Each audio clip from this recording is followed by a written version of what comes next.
তো গাইস দেখো, আজ আমি সকাল সকাল ডিউটি করছিলাম, তখনই সামনে দেখতে পেলাম এক কুকুরের উপর বম। আরে কুকুর, তোমার উপর বম এগুলো কে রেখে দিয়েছে?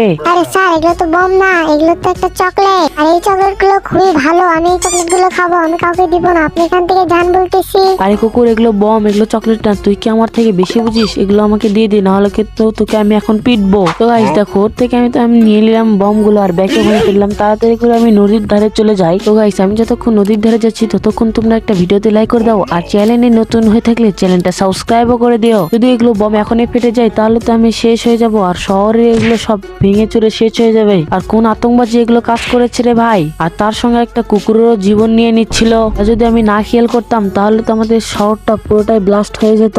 তো দেখো, আমি সঙ্গে সঙ্গে চলে আসলাম নদীর ধারে, আর নদীর ধারে আসার সাথে সাথেই বমটাই নদীতে ফেলে দিলাম। আরে ভাই, বমগুলো তো খুবই খতরনাক, এখনই বমগুলো ফেটে গিয়েছে। তো গাইস, আমি কাজটা ঠিক করেছি না ভুল করেছি কমেন্টে বলে যাবে, আর লাইক সাবস্ক্রাইবের কথা কিন্তু ভুলবে না।